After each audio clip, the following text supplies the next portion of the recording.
김영철 북한 노동당 부위원장이 폼페이오 미 국무장관을 만나기 위해서 오늘 오후 베이징을 떠나 뉴욕으로 가는 중입니다. 김 부위원장 손에 김정은 위원장의 친서가 들려있을 걸로 보이는 가운데 트럼프 대통령에게 직접 전달할지 주목됩니다. 청와대가 싱가포르에서 북미 정상회담에 이어 남북미 3자 회담까지 잇따라 열릴 것에 대비해서 실무 준비에 들어간 것으로 전해졌습니다. 문재인 대통령의 싱가포르 방문 여부는 북미 간 고위급 실무 협상을 마친 뒤 이르면 다음 주에 최종 결정될 걸로 보입니다. 양승태 전 대법원장 시절 청와대와의 협조를 위해 재판 거래가 있었다는 의혹에 대해서 당사자들이 공동 기자회견을 열고 양 전 대법원장을 고발하겠다고 밝혔습니다. 전직 대법원장이 수사를 받는 초유의 상황이 벌어질지 주목됩니다. 세월호 참사 이후 4년 만에 다시 열리는 인천 제주 여객선 뱃길 사업자를 선정하는 과정에서 안전 기준이 철저히 적용되지 않았다는 의혹이 나왔습니다. JTBC 취재진이 사업자 선정 과정을 검증해봤습니다. JTBC와 한국갤럽이 실시한 지방선거 여론조사 결과 부산과 울산, 충남에서 민주당 후보가 우세한 것으로 나타났습니다. 부산과 울산의 국회의원 재보궐선거 지역에서도 여당 후보가 앞서는 것으로 집계됐습니다. 대한항공 조양후 회장 일가의 밀수 혐의를 수사하는 관세청이 큰딸 조현아 씨를 다음 달 4일에 소환하기로 했습니다. 해외 고액 쇼핑객과 사회 지도층에 대한 세관 검사를 강화하는 방안도 추진하기로 했습니다. 인천공항 인근 한적한 도로에 불법 주차 대행업체들이 세워놓은 차량 수십 대가 늘어서 있습니다. 단속 경고문까지 붙어 있는데요. 불법 주차 대행으로 인한 피해 잠시 후 밀착 카메라에서 전해드리겠습니다. 월드컵 어디서 볼 텐가? 반려견과 함께하는 응원전에 지금 응모하세요. 시청자 여러분, JTBC 뉴스룸을 시작하겠습니다. 북미 정상회담 예상대로라면 이제 13일 후에 열립니다. 앞으로 2, 3일이 북미 정상회담의 성공적인 개최 여부를 결정할 것으로 보이는데 마지막 작업은 지금 세 갈래로 진행되고 있습니다. 먼저 북한의 김영철 부위원장은 이 시간 현재 뉴욕행 비행기 안에 있습니다. 우리 시간으로 내일 폼페이오 국무장관을 만나서 북미 정상회담의 큰 틀을 최종 결정합니다. 성김 주 필리핀 대사와 최선희 외무성 부상은 오늘 판문점에서 만났습니다. 막판 진통이 있는 것이 아니냐 하는 시각도 있었는데 회담은 의외로 빨리 4시간 만에 끝났습니다. 결과는 정확하게 알려지지 않았지만 판문점 실무 접촉의 결과는 뉴욕 회동에도 상당한 영향을 미칠 전망입니다. 한편 싱가포르에서는 12일 회담을 전제로 해서 김창선 서기실장과 조지프 헤이긴 백악관 부비서실장 간의 이른바 집사라인이 의전 경호 관련 이틀째 실무 접촉을 이어가고 있습니다. 백악관은 회담 준비가 순조롭게 진행되고 있다고 밝혔습니다. 그러나 여전히 돌발 변수는 곳곳에서 튀어나올 수 있기 때문에 살얼음판 상황은 계속되고 있습니다. 먼저 김소연 기자의 보도입니다. 베이징 서우두공항 3터미널 귀빈실 앞에 검은색 벤츠 차량이 도착합니다. 차량 번호 133-001, 지재룡 북한 대사의 차량입니다. 차에서 내린 김영철 부위원장이 지 대사 등과 함께 귀빈실로 들어갑니다. 이후 공항 셔틀로 이동해 중국 국제항공의 뉴욕행 CA981편에 타는 모습이 포착됐습니다. 오후 1시 20분 이륙한 항공기는 현지 시간 30일 오후, 우리 시간으로 내일 새벽 3시 20분쯤 뉴욕 JFK 공항에 도착할 예정입니다. 2000년 조명록 국방위 제1부위원장 이후 가장 높은 북한 인사의 미국 방문입니다. 어제 오전 베이징에 도착한 김 부위원장은 당일 오후 출발하는 워싱턴행 항공기를 예약했다가 뉴욕으로 행선지를 바꾸고 시간도 변경했습니다. 중국 외교부는 김 부위원장이 베이징에 머무른 동안 행적에 대해 아는 바가 없다고 했습니다. 미국 국무부는 1박 2일 일정으로 뉴욕을 방문하는 폼페이오 장관이 회담들을 기대하고 있다고 말해 회담이 한 차례 이상 열릴 수 있음을 시사했습니다.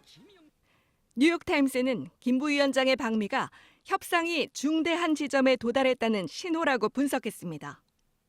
뉴욕엔 유엔 주재 북한 대표부가 있어 김 부위원장이 평양은 물론 판문점 싱가포르 협상장과 긴밀하게 소통할 수 있을 것이란 관측이 나옵니다.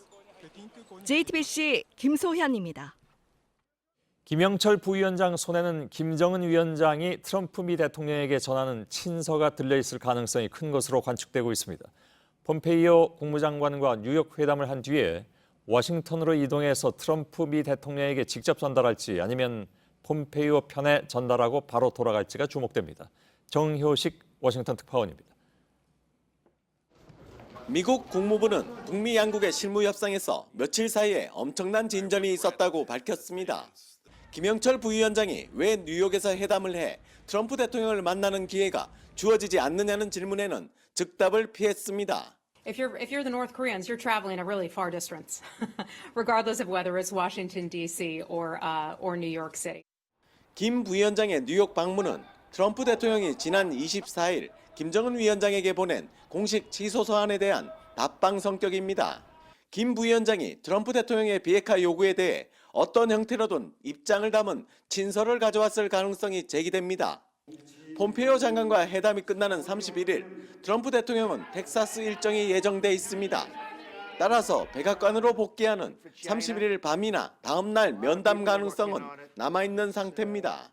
샌더스 백악관 대변인은 우리는 다음 달 12일 예정대로 개최될 경우에 대비해 확실하게 준비돼 있다면서도 어떤 이유로 그 이후에 열릴 경우라도 우리는 준비돼 있을 것이라고 말했습니다. 비핵화와 체제 보장을 놓고 뉴욕 담판이 합의안을 도출하지 못할 경우 시간 확보 차원에서 연기 가능성도 열어뒀다는 분석입니다. 워싱턴에서 JTBC 정효식입니다. 예, 이렇게 세 군데에서 북미 실무회담이 열리게 됐지만 그중 가장 중요한 접촉은 바로 뉴욕에서 마주 앉을 김영철 통일전선 부장과 폼페이오 미 국무장관 간의 조합입니다. 두 사람은 북한과 미국에서 정보기관의 수장을 지내서 이른바 스파이 라인으로 분류되고 있습니다. 그래서 두 사람의 뉴욕 회담은 치열한 정보전이 될 것이다. 이런 분석이 나오고 있죠. 정치부 서복현 기자가 지금 제 앞에 나와 있습니다. 자, 이런 표현이 어떨지 모르겠지만 이른바 공작기관의 수장 출신들에게 북미 회담의 운명이 달려있다. 이렇게 표현을 해도 되겠죠. 예, 한 사람은 CIA 국장 출신, 또 한 사람은 북한 정찰총국장 출신입니다. 예. 우리로 따지면 대략 국정원장 출신 둘이 뉴욕에서 마주 앉게 되는 겁니다. 예, 당연히 이제 핵무기와 관련된 상대방에 대한 정보 이걸 많이 알 수밖에 없는 그런 위치들인데 예, 바로 이런 점 때문에 김정은 위원장이나 아니면 트럼프 미 대통령이 이 두 사람을 이른바 대표 선수로 기용했다 이렇게 봐야 될 것 같군요. 그렇습니다. 상대방이 들고 나올 서류 가방에 뭐가 들어있는지 알고 있고 또 수싸움이 가능한 선수들로 협상팀을 꾸렸다고 볼 수가 있겠습니다. 전문가의 얘기를 한번 들어보겠습니다. 예.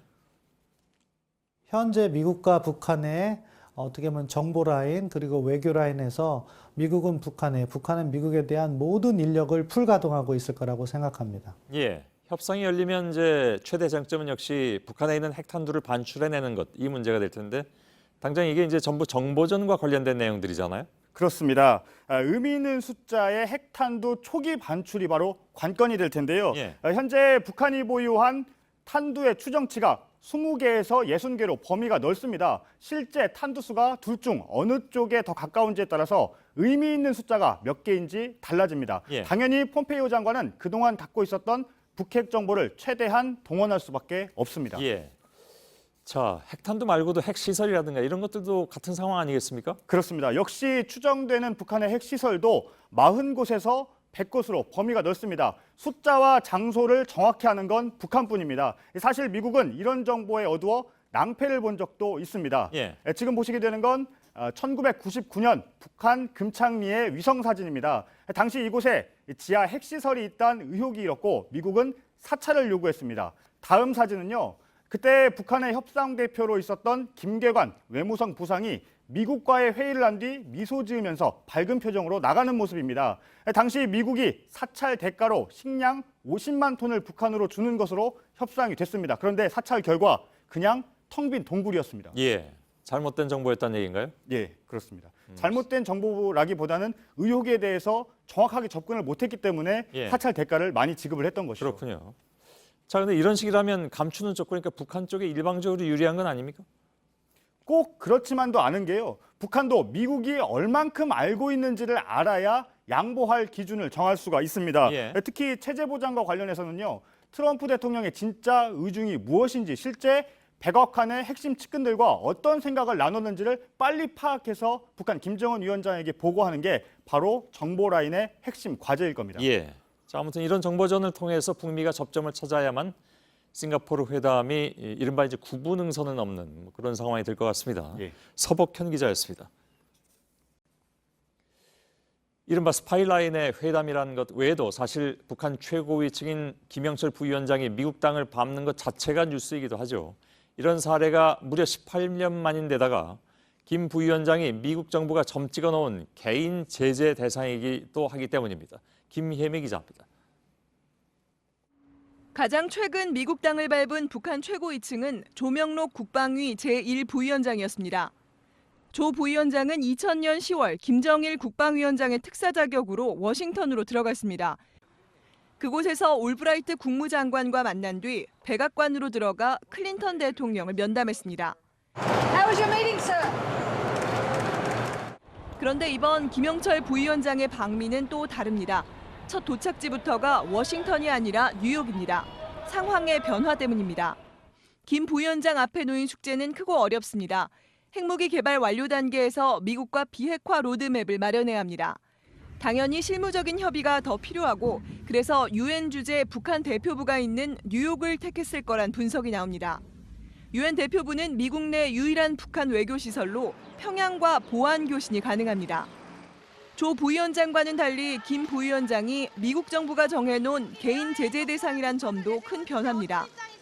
김 부위원장은 천안함 사건 배후로 지목돼 제재 대상이 됐는데 뉴욕타임스는 미 외교관의 말을 인용해 김 부위원장이 뉴욕으로 간 데는 이 영향도 있었을 것이라고 보도했습니다. 다만 폼페이오 국무장관과의 회담을 성공리에 끝내면 김 부위원장도 워싱턴으로 이동해 18년 전처럼 백악관에 들어가게 될 것이란 전망이 나옵니다. JTBC 김혜미입니다.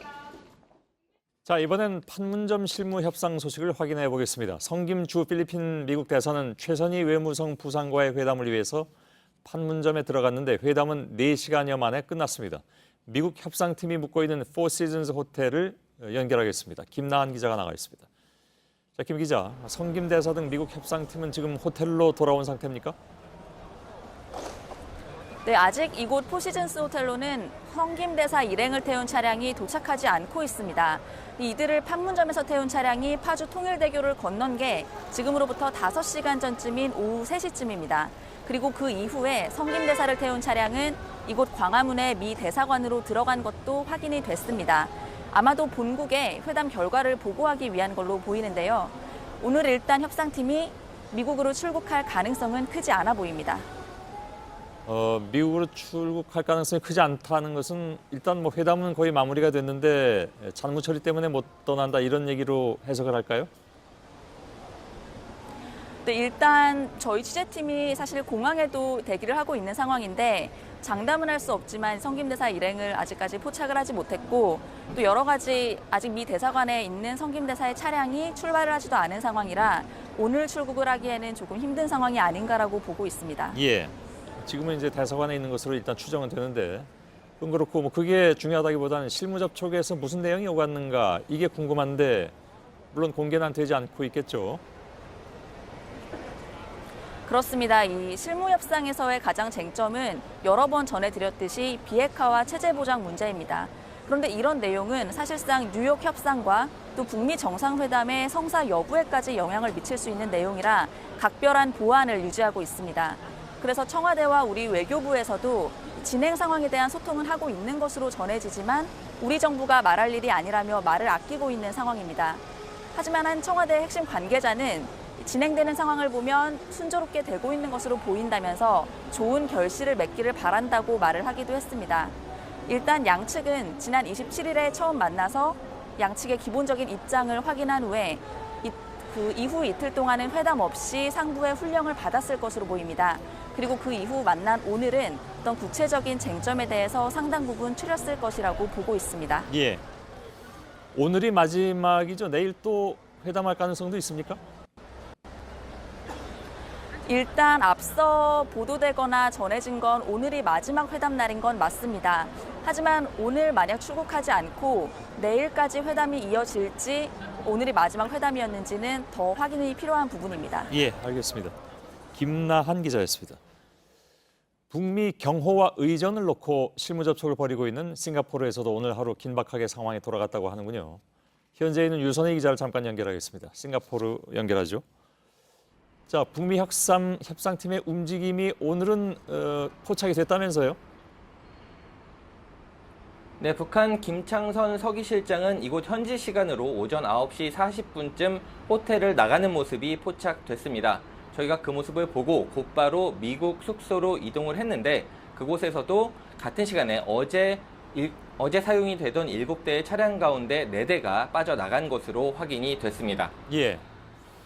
이거 사실 늘 똑같은 질문에 같은 답변일 것 같아서 질문하기 좀 그런데 그것도 안 물어볼 수도 없고 협상이 어떻게 진행되는지 이건 얘기 안 나오죠? 네, 정확한 상황은 확인되진 않습니다. 다만 현지에서는 북미가 만나는 가운데 싱가포르 외무성 직원들이 함께 만나고 있다라는 얘기가 나오고 있습니다.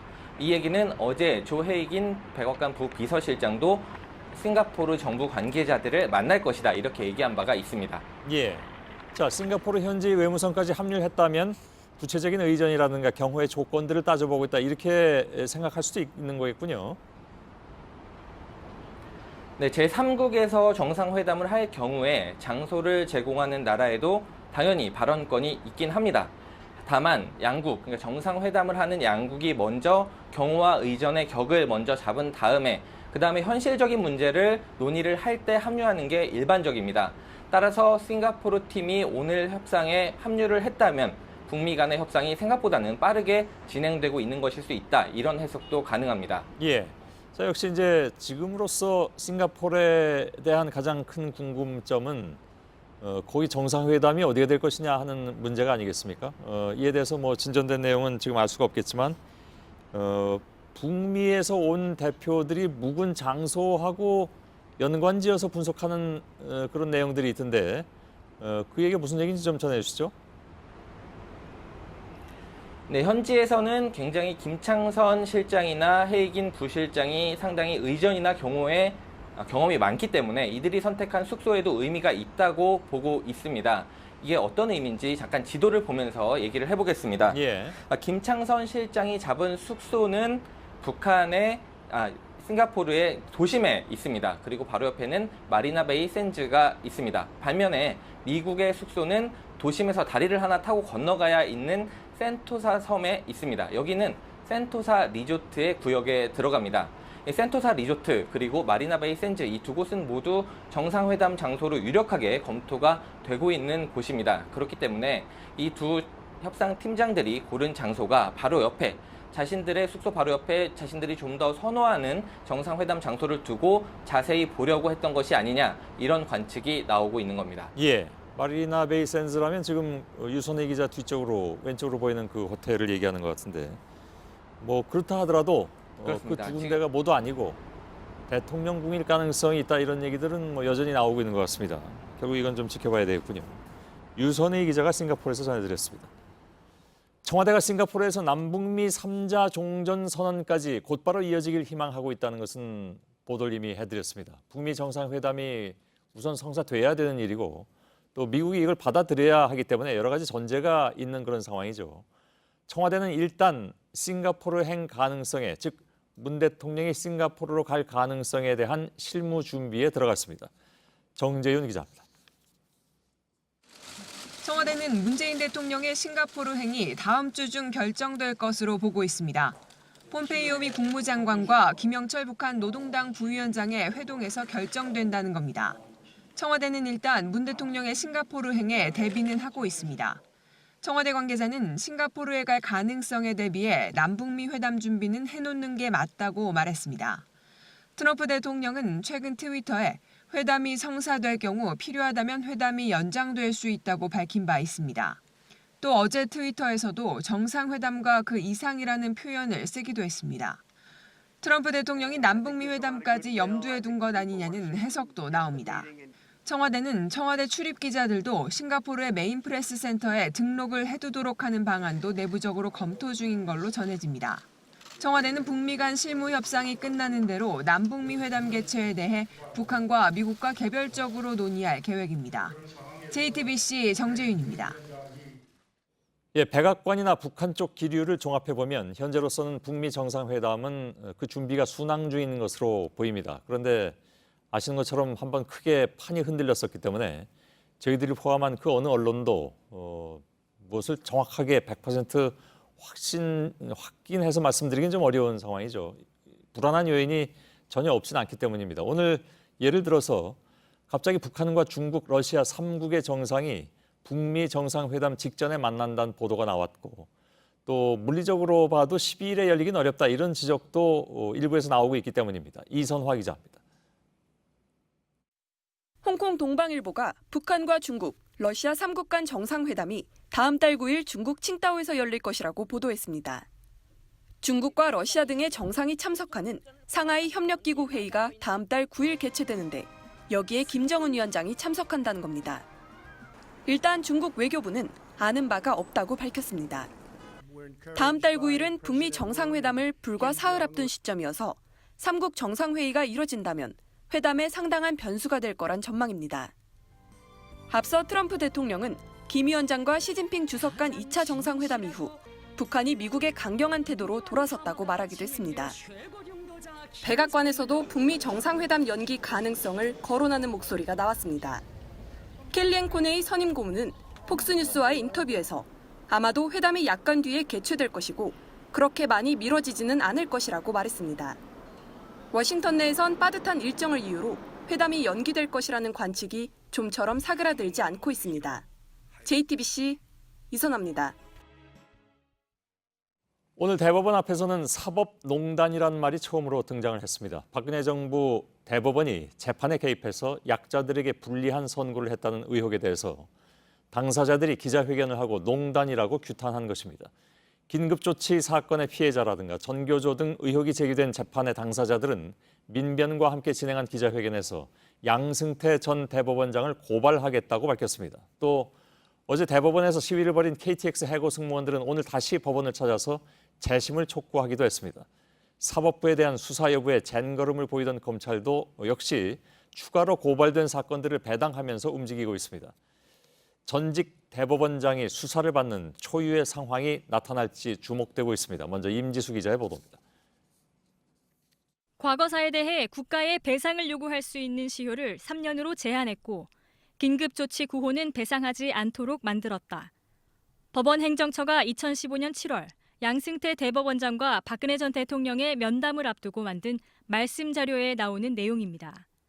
이 자료는 사법부가 재판을 통해 대통령의 국정 운영을 뒷받침해온 사례를 정리한 것인데 당시 재판에 부당하게 관여한 것이 아니냐는 의혹이 제기됩니다. 문건에 거론된 재판 당사자들은 다음 주 양승태 전 대법원장을 고발하겠다고 나섰습니다. 과거사 문제에 대한 국가 배상의 길을 좁혔던 판결에 좌절했던 피해자들과 사건 당사자들은 절망의 재판소 마지막 문 앞에서 기다리다가 나락으로 떨어져 갔다. 해고자를 노조원으로 가입시켰다고 해서 대법원이 법의 노조라고 결론 냈던 전교조 소속 교사들도 나섰습니다. 재판에서조차 전교조가 법의 노조라고 판결함으로써 굳히기 한 그런 총체적인 정치 공작이라고 저희는 생각합니다. 국공립대가 입학금과 함께 받아오던 거액의 기성회비를 학생들에게 돌려줘야 한다고 결론 내린 판결을 뒤집었던 대법원을 규탄하는 시민단체들도 함께 목소리를 냈습니다. 철저히 과거와 수구 기득권과 재벌 대우가 국가의 편에 서서 우리 국민들과 정의를 짓밟는 게 양승태 대법원이었습니다. 피해자들은 재판 거래 의혹과 관련해 실적 홍보로 본다는 대법원 특별조사단의 설명을 받아들일 수 없다며 철저한 수사를 촉구했습니다. JTBC 임지수입니다. 판결 거래 의혹에 분노한 KTX 해고 승무원들은 어제에 이어서 오늘도 대법원을 찾았습니다. 해고 승무원들은 비서실장과 면담을 하고 대법원장이 직접 직권으로 다시 재판을 열게 해달라고 촉구했습니다. 이지혜 기자입니다. 어제 오후 대법원 청사에서 기습 시위를 벌인 KTX 해고 승무원들이 오늘 다시 대법원을 찾았습니다. 김명수 대법원장의 비서실장인 김환수 부장판사를 만나기 위해서입니다. 이들은 양승태 대법원장 시절 사법부가 부당하게 재판에 개입해 복직이 이뤄지지 않았다며 철저한 조사와 함께 관련 재판 자료를 전부 공개하라고 요구했습니다. 특히 사법부 스스로 책임져야 할 사안이라며 대법원장 직권으로 재심을 열게 해달라고 촉구했습니다. 명백한 사법농단과 재판의 관련 행위가 드러났기 때문에 직권으로 대법원장 스스로 사법부 스스로 직권 재심을 해달라고 공식 요구했고 또 피해자 전원과 김명수 대법원장의 공식 면담도 요구했습니다. 앞으로는 더 이상 뭔가 답답해지는 그런 상황이 만들어지지 않게 명명백백히 좀 밝혀달라고 부탁을 드렸습니다. 대법원 측은 조만간 김 대법원장이 관련 발표를 할 계획이라고 말한 걸로 전해졌습니다. JTBC 이지혜입니다. 지난 2009년에 일어난 쌍용 자동차 정리해고는 우리 사회를 강타한 큰 사건이었습니다. 부당 해고를 주장하는 노동자들이 단식 농성을 하고 심지어 스스로 목숨을 끊기도 하면서 파장이 크게 일어났죠. 그런데 쌍용차 노동자들의 정리해고 재판 역시 양승태 대법원이 박근혜 정부의 국정 운용을 뒷받침하기 위해서 협조한 재판의 사례에 포함되어 있습니다. 김선미 기자입니다. 지난 2009년 쌍용자동차는 노동자 2,646명에게 정리해고를 한다고 일괄 통보했습니다. 희망퇴직을 거부한 187명은 결국 회사에서 쫓겨났습니다. 이들은 거리 집회와 단식 투쟁을 하면서 해고가 부당하다고 주장했습니다. 지난 10년간 싸움을 이어온 해고 노동자 김정호 씨는 동료나 그 가족들이 고통받거나 스스로 목숨을 끊는 것을 지켜봐야 했습니다. 남편으로서 가장으로서의 역할을 못했던 이런 부분에 대한 죄스러움, 자괴감 이런 것들이 크게 밀려오면서 끝내는 스스로 목숨을 던지는 일이 아니었나. 그동안 세상을 떠난 사람만 29명. 이 과정에서 유일한 희망은 재판이었습니다. 1심에서 패소했지만 2014년 2심 재판부가 당시 해고할 만큼 긴박한 경영상 이유가 없었다며 해고자들의 손을 들어줬습니다. 하지만 9개월 뒤 대법원은 국제금융위기 등을 이유로 회사의 판단이 정당했다고 판결을 뒤집었습니다.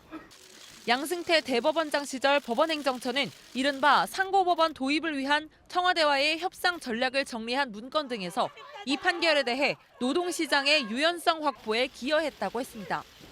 역시 문건에 등장하는 악기 제조업체 콜텍 해고 사건도 비슷합니다. 회사와 싸운 해고자들은 2심에서 승소했지만 대법원은 다시 회사 측의 손을 들어줬습니다. 이 사법농단을 저항한 양승태 전 대법원장과 그 무리들에 대한 철저한 수사가 이루어져야 될 것 같습니다. JTBC 김선미입니다. 대법원이 3차례에 걸쳐서 의혹의 실체를 밝히겠다고 약속했지만 결과는 참담합니다. 앞서 보신 것처럼 청와대와 거래 의혹이 제기된 재판의 피해 당사자들이 함께 대응에 나서면서 파문은 더욱더 커지고 있는 상황이죠. 공동 피해자단의 일원으로 참여하고 있는 민변의 김지미 변호사와 잠깐 얘기 나누겠습니다. 김 변호사는 민변 사법위원회 위원장을 맡고 있기도 합니다. 어서 오십시오. 네, 안녕하세요. 예.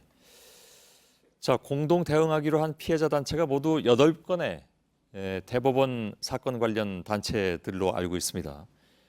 분노가 굉장히 크신 것 같습니다. 네, 방금 나왔었지만 사실은 콜텍이나 그런 그 쌍차도 마찬가지고요. 10년 넘게 계속 투쟁을 이어오던 사업장도 있었고, KTX 같은 경우는 목숨을 잃는 분도 있었고, 그러게요. 키코 사건 같은 경우는 사실 사업체가 도산을 하고 가정이 붕괴되고 이런 일들을 쭉 겪으셨고. 그렇기 때문에 이번 사건을 대하는 그 분노가 사실은 남다르죠. 예.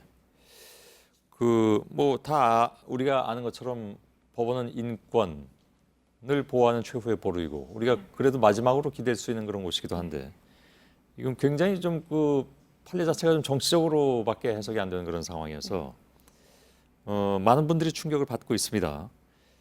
이번 행태에 관여한 그러니까 지금 발표된 여러 가지 상황, 여기에 관여한 판사들이 사실은 지금도 판결을 내리고 있는 그런 상황 아니겠습니까? 이게 민변에서 보자면 상당히 좀 크게 문제 제기할 만한 상황으로 보여지기도 하는데.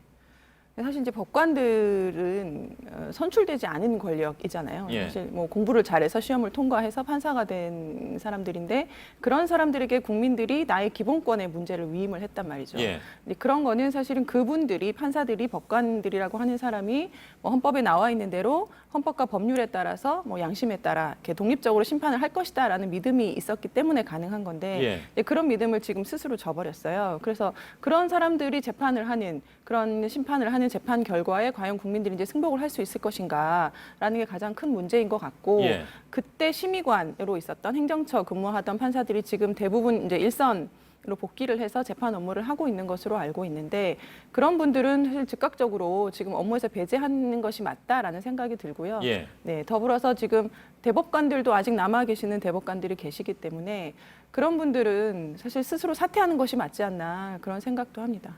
예를 들면 관련된 어떤 그 판사들의 명단이라든가 이런 것들을 공개하면서 촉구한다라든가 하는 활동도 할 예정이십니까? 지금 보고서 공개된 보고서에는 다 익명 처리가 되어 그러니까요. 있어요. 몇 명만 빼고는. 예. 그래서 이제 그런 뭐 보고서 자체도 이제 보고서는 공개가 됐지만 파일은 공개가 또 되지 않고 있고 예. 그래서 파일도 공개하고 지금 뭐 개인별 최종 보고서가 곧 나올 것이다라고 하는데 예. 그게 나온다면 관련된 분들은 사실은 공개를 하고 재판 업무에서 배제하는 것이 맞다라고 보여집니다. 예. 근데 뭐 그 수사 의뢰나 고발 조치도 하지 않겠다고 지금 했기 때문에 셀프 조사, 셀프 면제부 뭐 이런 얘기도 나오고 있습니다. 근데 다만 수사 의뢰를 하게 되면 어떤 그 사법부의 내밀한 자료들이 검찰로 다 넘어가게 되는 거니까 그걸 상당히 좀 문제로 느끼고 있다 이런 얘기들도 들리고 있는데 이 부분에 대해서는 그럼 어떻게 생각하십니까? 사실 범죄 혐의가 있고 그것이 수사에 대한 증거 가치가 있다라고 한다면 예. 당연히 수사기관이 확보를 해야 맞는 것이고요. 그게 그것이 사법부의 자료라고 대법원이라 하더라도. 마찬가지. 법 앞에 누구나 평등하니까요. 예. 그리고 그렇기 때문에 대법원장은 지금 즉각적으로 좀 수사 의뢰를 하고 검찰의 수사에 적극적으로 협조를 하는 것이 맞지 않나 싶습니다. 협조한다고 하지 않았던가요 어제? 지금 이제 고발을 현 할 대법원장이. 것인지, 고발을 할 것인지 말 것인지를 검토 중에 있다. 예. 계속 이제 그런 식으로만 말씀을 하시고. 그 경우에 이제 전임 예. 대법원장, 그러니까 자기 바로 위에 전임 대법원장이 수사를 받아야 되는 그런 상황을 좀 뭐랄까요 부담이 부담스러워. 되실 수도 있겠죠. 근데 사실 지금 김명수 대법원장 같은 경우는 이 시기에 대법원장의 소임을 맡았다는 거는 어떤 특별한 사명감을 좀 가지셔야 된다라고 생각이 들고요. 혹시 면담이나 이런 걸 해보셨습니까? 저는 아직 면담은 못했습니다. 예. 네, 이 시기에 지금 이 문제를 그냥 덮고 넘어간다든지 아니면 개혁의 흉내 정도만 내려고 한다면 예. 이번 사법부에 대한 불신은 결코 회복될 수 없을 것이라는 생각이 들고 예. 저희가 뭐 뼈를 깎는 뭐 이런 표현을 씁니다만 그런 각오로 사법개혁 노력을 좀 하셔야 되지 않나 싶습니다. 예. 방법론 같은 게 혹시 있으십니까? 제시할 수 있는? 지금 이 법원 행정처 자체가 사실은 판사들이라면 재판을 하는 사람을 존중을 해줘야 되는데 예. 사법행정처에 가서 행정 업무를 하는 사람들을 더 우대해주는 그런 게 있었단 말이죠. 소위 말하는 엘리트 코스. 그래서 어제 뭡니까 저 드라마 잠깐 보니까 요즘 왜 판사들 세계 다른 드라마가 있잖아요. 네네네. 그 당신은 어떻게 행정처도 여태까지 못 갔냐 뭐 이런 얘기가 나오. 예. 그게 바로 이런 얘기군요. 그러니까 법원 행정처로 가고 나면 그 다음에 고법 부장판사 승진하고 뭐 그런 이제 엘리트 코스를 쭉 밟아오는 그런 코스가 있단 말이죠. 근데 그렇기 때문에 그분들이 이제 승진에 목매일 수밖에 없고 상급자의 눈치를 볼 수밖에 없고 이런 구조가 있었어요. 그래서 저희가 제시하는 건 사법행정 업무를 굳이 판사들이 해야 하느냐 꼭 그렇지만은 않다는 거죠. 그래서 이걸 외부에 개방을 하고 탈판사화를 해라라는 요구를 민변이고 뭐 다른 단체에서도 많이 하고 있고요. 충분히 가능한 얘기라고 보여집니다. 예, 알겠습니다. 지금 민변의 사법위원회 위원장을 맡고 있는 김지미 변호사와 잠깐 좀 얘기 나눴습니다. 고맙습니다. 네. 예. 자, 지방선거 소식으로 잠깐 넘어갈 텐데요. 저희 JTBC는 한국갤럽과 여론조사를 지금 실시해서 몇 차례 걸쳐서 결과를 말씀을 드렸죠. 부산, 울산, 충남을 조사해봤습니다. 그랬더니 민주당 후보가 모두 우세한 것으로 집계가 됐습니다. 부산과 울산의 국회의원 재보궐 지역에서도 역시 여당이 앞서고 있는 상황입니다. 안지현 기자입니다. 먼저 부산광역시장 후보 지지도입니다. 더불어민주당 오거돈 후보가 54.8%로 18.1%를 기록한 자유한국당 서병수 후보보다 30%포인트 이상 앞선 걸로 집계됐습니다.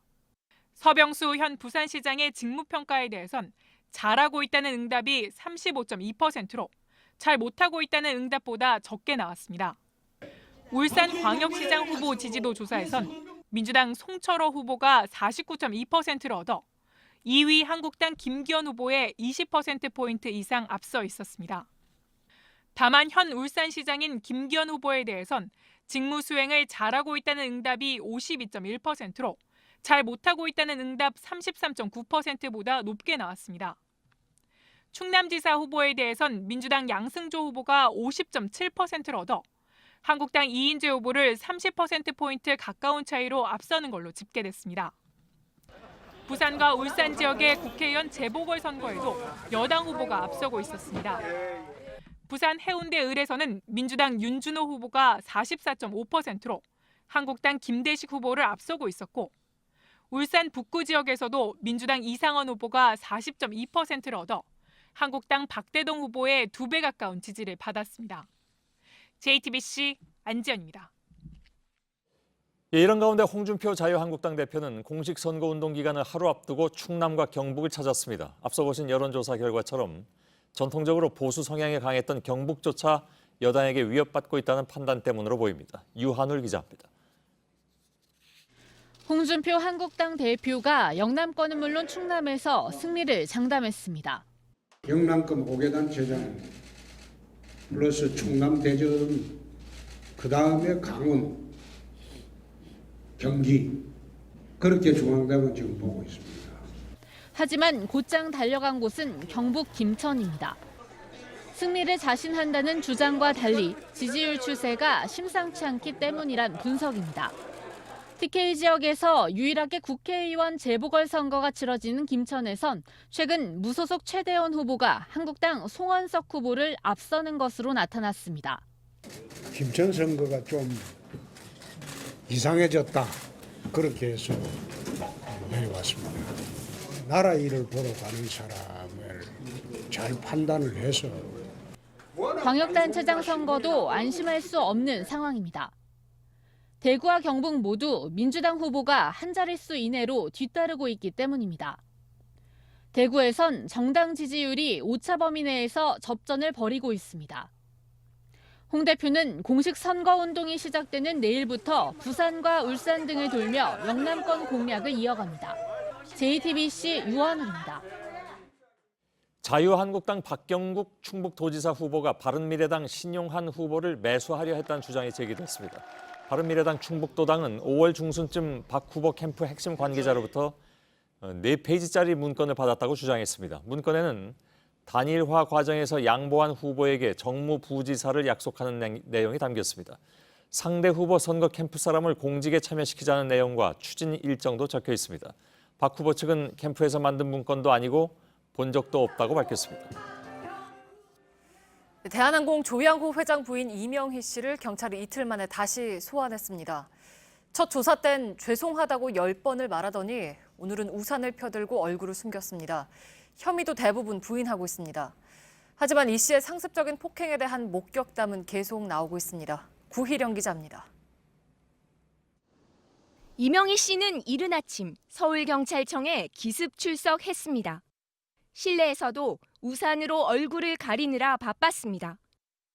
폭행 피해자 11명이 진술했지만 혐의도 대부분 부인하고 있습니다. 하지만 이 씨가 폭행과 폭언을 일삼았다는 증언은 계속 쏟아집니다. 그 맞은 직원이 하나둘이 아니에요. 60이 다 되신 분한테 발길질을 해대 넥타이를 잡아가지고 끌려다니셨어요. 애미가 너같이 낳고서 비웃고 먹었냐고 인사시켜버렸어야 되는데. 가발이 흐트러질 정도로 뺨을 3개 맞은 임원도 있다고 합니다. 그분이 가발을 쓰시거든요. 땅실을 맞고 가발이 흐트러질 거 아닙니까? 워낙 비율이 셌던 일이고. 이 씨의 갑질에는 남녀의 구별도 직위의 고하도 없었습니다. 직원들한테 막 맹꽁이 같은 뭐 이러면서 막 정말 욕도 잘하고 부신 분들 그 때리고 발로 차고 그분들도 어디 나가면 그래도 대기업 임원이고 누구 아빠고 엄마고 그런데. 위험한 물건을 던지는 일도 반복됐다고 합니다. 사람한테 던졌단 말씀이세요? 그럼요. 자기 안에서 피해야 돼요. 칼이든 뭐든. 위험한 물건을 던지는 특수 폭행과 상습 폭행은 피해자와 합의하더라도 처벌할 수 있습니다. 이 씨에 대한 구속영장 신청 여부는 이번 주 안에 결정될 것으로 보입니다. JTBC 구희령입니다. 조양호 회장 일가의 밀수 의혹에 대한 관세청의 조사도 속도를 내고 있습니다. 인천세관은 다음 달 4일에 큰딸 조현아 전 대한항공 부사장을 불러 조사합니다. 조 회장 일가 중 밀수 혐의로 소환하는 첫 번째 대상입니다. 이태경 기자입니다. 인천세관이 다음 달 4일 조현아 전 부사장을 소환하기로 한 건 구체적인 밀수 혐의를 포착했기 때문입니다. 세관은 지난 21일 협력업체 창고에서 압수한 외국산 가구를 조 전 부사장이 세관에 신고하지 않고 들여온 것으로 보고 있습니다. 세관은 조 전 부사장을 조사한 뒤 동생 조현민 씨와 어머니 이명희 씨도 각각 소환하는 방안을 검토하고 있습니다. 관세청은 허술한 통관 절차를 보완하는 작업에도 들어갔습니다. 외부 전문가들로 구성된 관세행정 혁신 태스크포스는 한진 밀수 의혹을 계기로 공항 현장 점검을 한 뒤 사회 지도층 출입국자에 대한 관리를 강화하라고 권고했습니다. 사회 지도층에 대해서 휴대폰 검사를 강화할 것을 권고드립니다. 해외에서 고액 쇼핑을 하는 계층은 특별 관리 대상으로 지정을 해서 철저하게 관리를 해야 할 것입니다. 또 전체 입국자의 2%에게만 하고 있는 휴대폰 검사도 강화할 필요가 있다고 지적했습니다. 관세청은 권고사항을 최대한 수용해 조만간 실행 계획을 마련하겠다고 밝혔습니다. JTBC 이태경입니다. 최순실 씨가 사용한 태블릿 PC와 이에 대한 JTBC 보도가 조작됐다는 허위 주장을 펴온 변희재 씨가 오늘 새벽 구속됐습니다. 법원은 변 씨가 JTBC 피해자들의 명예를 훼손한 사실이 소명되고 증거를 없앨 우려가 있다고 판단했습니다. 한민용 기자입니다. 변희재 씨는 미디어워치에 올린 글 등을 통해 태블릿 PC 조작서를 끊임없이 유포해왔습니다. 그러면서 JTBC와 관계자들을 상대로 시위를 하면서 인신공격과 협박을 했습니다. 검찰은 변 씨의 악의적인 허위사실 유포와 이딴 시위 등이 언론 자유를 심각하게 침해하고 있다며 구속영장을 청구했습니다. 법원은 오늘 새벽 범죄 사실이 소명된다며 영장을 발부했습니다. 서울중앙지법 이현학 영장전담 부장판사는 범행 후에 여러 정황에 비추어 증거인멸에 염려돼 있다고 판단했습니다. 변 씨가 태블릿 PC 조작서를 주장한 이후 JTBC의 반박 보도에 맞춰 자신의 주장을 교묘히 바꾸며 허위 사실을 지속적으로 유포한 정황을 중요하게 본 겁니다. 특히 이 부장판사는 JTBC 피해자들에 대한 위해 가능성 등을 종합해 볼 때 구속 사유와 필요성이 인정된다고 강조했습니다. 변 씨의 시위로 피해자들이 신변의 위협을 느끼며 극심한 고통을 호소한다는 겁니다. 영장이 발부된 뒤 변 씨는 서울구치소에 수감됐습니다. JTBC 한민용입니다. KB 하나은행 채용 비리 의혹을 수사하는 검찰이 함영주 하나은행장에 대해서 업무 방해 혐의로 구속영장을 청구했습니다. 서울 서부지검은 하나은행 채용 비리에 경영진이 개입한 정황을 포착하고 최근 함 행장 등을 피의자 신분으로 불러 조사했습니다. 하나은행은 2013년부터 2016년까지 신입 행원을 채용하는 과정에서 사회 이사나 계열사 사장과 관련된 지원자들에게 면접 점수를 높게 주는 등의 방법으로 특혜를 준 의혹을 받고 있습니다.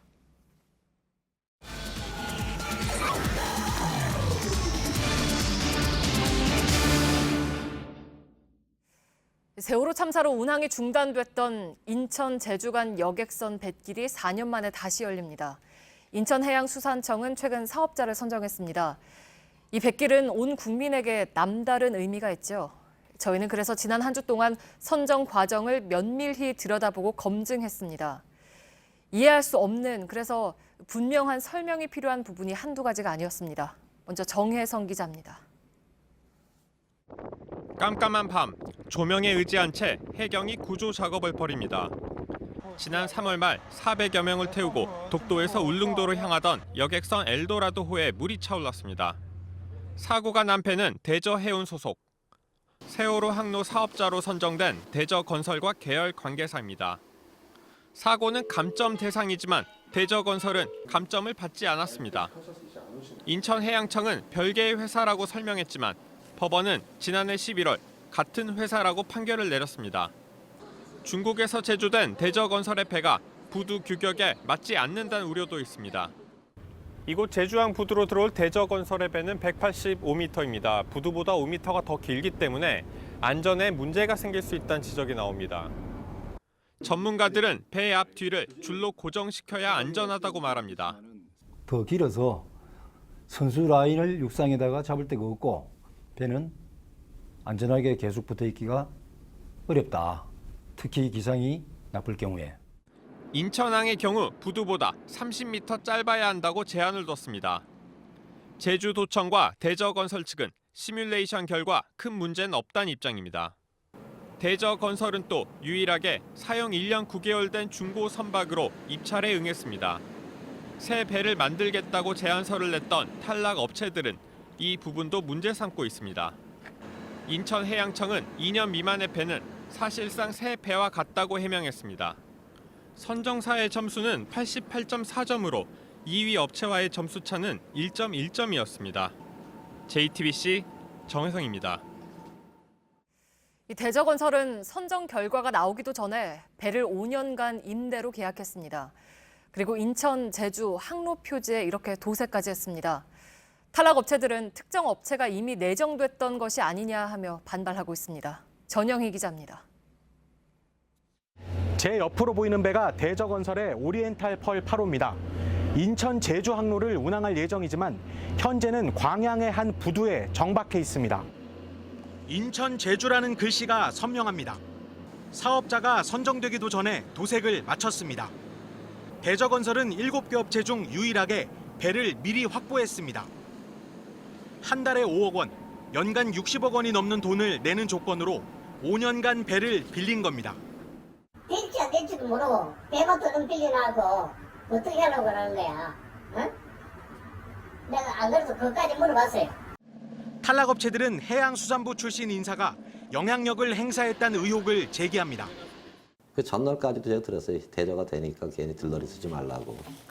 대저건설은 사업자 선정 준비가 한창이던 올 1월 주성호 전 국토해양부 2차관을 대표이사로 영입했습니다. 주 전 차관은 해운조합 이사장 재임 당시 세월호 참사에 책임을 지고 물러났습니다. 대저해운의 전 회장과 현 대표이사 역시 해양수산부 출신입니다. 대저건설과 인천해양수산청은 주성호 대표이사가 논란이 되자 2월 말 물러났고 부당한 영향력을 행사한 적도 없다고 해명했습니다. JTBC 전영입니다. 대진 침대 매트리스뿐 아니라 라텍스 매트리스에서도 라돈이 검출됐습니다. 토르말린을 사용해 만든 침대와 온열 매트에서는 기준치가 넘는 방사능이 측정됐다는 주장도 나왔습니다. 오효정 기자입니다. 매트리스 위에 놓여진 라돈 측정기에 278베크렐이란 숫자가 선명합니다. 몇 분이 지나자 431, 491 베크렐까지 오릅니다. 국내 라돈의 실내 기준치인 148베크렐의 3배가 넘습니다. 환경보건시민센터가 한 제보자의 신고를 받아 수거해온 게르마늄 라텍스 매트리스입니다. 국내 업체가 중국 공장에서 만든 제품으로 국내에서도 판매되고 있습니다. 구멍이 분명히 뚫려 있다고 저는 봅니다. 이제 알았으니까 정부가 어떻게든 조치를 취해야 되는. 한 의료기기 업체의 투르말린 침대에서도 방사능이 검출됐다는 주장도 나왔습니다. 전기석이라고 불리는 투르말린은 음이온도 발생시키지만 방사능도 방출합니다. 이 침대에서 시간당 0.8 마이크로시버트의 방사능이 측정됐다는 겁니다. 하루 8시간 사용한다면 연간 2.5 밀리시버트로 기준치의 2.5배에 이릅니다.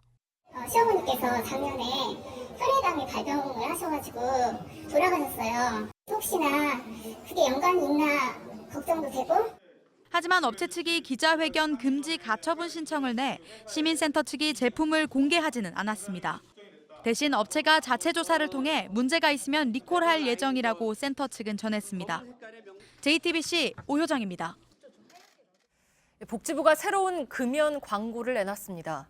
담배가 주변 사람까지 죽음에 이르게 할 수 있다는 사회적 문제란 내용을 담았습니다. 실제로 이런 광고를 많이 접할수록 금연을 시도하게 된다는 조사 결과도 나왔습니다. 어환희 기자입니다. 남자가 지나간 거리에 하나 둘 사람들이 쓰러집니다. 카페에서도 차 안에서도 남자와 마주치는 사람들은 고통스럽게 죽어갑니다. 입에서 연기를 내뿜는 이 남자는 바로 담배입니다. 올해 금연 광고에는 살인자로 의인화된 담배가 흡연자는 물론 타인도 죽음에 이르게 한다는 메시지가 담겼습니다. 매일 평균 159명이 담배 때문에 숨진다는 직접적인 통계도 나옵니다. 흡연자 개인과 질병에 초점을 맞춘 지난 금연 광고와 달리 올해는 흡연이 사회적 문제란 점을 강조한 겁니다. 실제 이런 광고를 많이 접할수록 금연 시도율이 높아지는 것으로 나타났습니다. 두세 번 정도 보니까 저렇게 아프면 안 되겠구나. 정부는 TV 외에도 모바일, SNS 등 다양한 매체를 통해 금연 광고의 노출 빈도를 효과적으로 늘려갈 계획입니다. JTBC 어환입니다. 성신여자대학교 제11대 총장으로 양보경 사회과학대학 지리학과 교수가 뽑혔습니다. 성신여대는 개교 82년 만에 처음으로 교수와 학생, 동문 등 학내외 모든 구성원들이 참여하는 첫 총장 직선제를 실시해서 양 교수가 53.2%의 득표율로 1위를 차지했다고 밝혔습니다. 성신여대는 다음 달 3일 학교 이사회의 승인을 거쳐 양 교수를 총장으로 선임할 예정입니다. 성신여대는 최근까지 이사회가 총장을 임명해왔지만 심화진 전 총장이 교비를 횡령한 혐의로 재판에 넘겨져 실형을 선고받자 총장 직선제로 바꾸었습니다. 소프트 타깃 테러가 자주 발생하는 유럽에선 교도소에 수감돼 있던 범인이 이슬람 극단주의자에게 동화되는 현상을 걱정해왔습니다. 실제로 벨기에에서 이틀 동안 외출을 나갔던 수감자가 경찰관을 비롯해 3명을 살상하는 일이 벌어졌습니다. 김성탁 특파원입니다. 권총을 든 남성이 텅 빈 거리를 활보합니다. 아랍어로 신은 위대하다는 뜻인 알라후 아크바르라고 외칩니다. 벨기에 제3의 도시 리에주에서 이 남성은 여성 경찰관 2명을 흉기로 공격해 총을 빼앗은 뒤 이들에게 총격을 가해 숨지게 했습니다. 주차된 차량에 타고 있던 22살 남성에게도 총을 쏘아 숨지게 했습니다. 인근 고등학교로 들어가 여성 직원을 붙잡고 인질극을 벌인 범인은 경찰과 총격전 끝에 사살됐습니다. Après j'ai vu une personne avec 2 armes commencer à crier Allah Akbar, commencer à crier de partout. Des voitures qui s'étaient arrêtées, enfin chose normale et puis il a commencé à la courir près de l'école. 범인은 2003년부터 절도와 마약 범죄 등으로 인근 교도소에 수감돼 있던 벨기에 국적의 36살 벤자망 에르망입니다. 이틀간 외출을 나왔다가 범행을 저질렀습니다. 수사당국은 범인이 교도소에서 폭력적인 이슬람 교도와 접촉해 급진화했다는 단서를 잡고 조사 중입니다. 유럽 대테러 당국은 잡범들이 수감 도중 과격화할 가능성을 경계해왔습니다. 런던에서 JTBC 김성탁입니다. 인도네시아에선 이륙하려던 여객기에서 승객들이 급하게 탈출하는 일이 있었습니다. 한 승객이 폭탄을 갖고 있다고 말한 건데 농담으로 밝혀졌습니다. 이 과정에서 10여 명이 다쳤습니다. 이지은 기자입니다. 이륙했어야 할 비행기가 아직 뜨지 못하고 공항에 있습니다. 비행기 날개를 아슬아슬하게 딛고선 승객들이 여럿 보입니다. 승객들은 둥근 엔진을 타고 내려와 활주로에 겨우 발을 딛습니다. 다급한 나머지 서로 밀고 먼저 몸을 던지기도 합니다. 지난 28일 저녁 인도네시아 수파디오 국제공항에서 벌어진 소동입니다. 여객기는 자카르타로 가야 했지만 한 20대 남성 승객이 가방 안에 폭탄이 있다고 해 갑자기 일이 커졌습니다. 승객 180여 명은 공항에 빠졌습니다. 이들은 승무원들이 말릴 틈도 없이 비행기 양쪽 비상구를 열고 그냥 뛰어내렸습니다. 폭발물 처리반이 짐을 모두 확인했지만 위험물은 없었습니다. 알고 보니 폭탄이 있다는 짓궂은 농담이었습니다. 우왕좌왕하는 사이 승객 8명이 머리나 다리를 크게 다쳤고 최소 2명도 작은 부상을 입었습니다. 비행기는 결국 3시간 늦게 자카르타로 향했습니다. 최근까지도 이슬람 극단주의 무장단체 IS를 추종하는 테러를 겪은 인도네시아는 이번 사건을 엄중히 수사하기로 했습니다. JTBC 이지은입니다.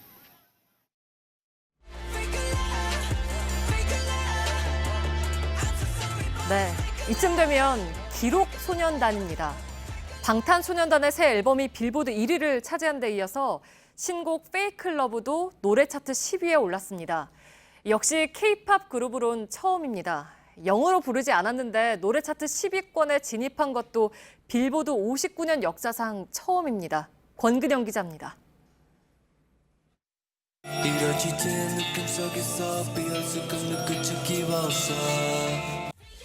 새 노래가 발표된 지 12일밖에 안 됐지만 세계 어디서나 따라 부릅니다. 한국말은 몰라도 새 노래 페이크 러브는 다 부를 줄 압니다. 방탄소년단의 글로벌 팬클럽 아미는 노래를 번역까지 해서 유튜브 같은 소셜미디어를 통해 세계 곳곳에 실어 나릅니다. 한국말로 부른 페이크 러브가 빌보드 노래 차트 10위에 오른 이유입니다. 노래 순위는 음원 판매량, 스트리밍, 라디오 방송 횟수를 종합해 결정되는데 6년 전 싸이의 강남스타일보다 그 인기는 빠르고 폭넓습니다. 2012년 빌보드 노래 차트 2위까지 올랐던 강남스타일은 처음엔 64위로 시작했습니다. 미국의 음악 전문지 롤링스톤은 방탄소년단의 노래가 뻔한 주제만 이야기하는 여느 K-팝과 다르다고 했습니다. 자신을 사랑하자고 말하고 꿈이 없어도 괜찮다고 노래하는 게 신선하다고 본 겁니다. 워싱턴 포스트는 방탄소년단이 수많은 최초의 경험으로 역사를 만들고 있다고 평가했습니다. 미안해 빌보드, 미안해 월드, 아들이 너무 잘 나가서 미안해 엄마. JTBC 권근영입니다. 굵은 우박이 우수수 떨어집니다. 큰 건 3cm가 넘습니다. 바람에 나무가 쓰러졌고 지하 주차장으로 물이 쏟아져 들어옵니다. 오늘 오후 3시부터 10분가량 대구와 경북 일부 지역에 돌풍을 동반한 우박과 폭우가 쏟아졌습니다.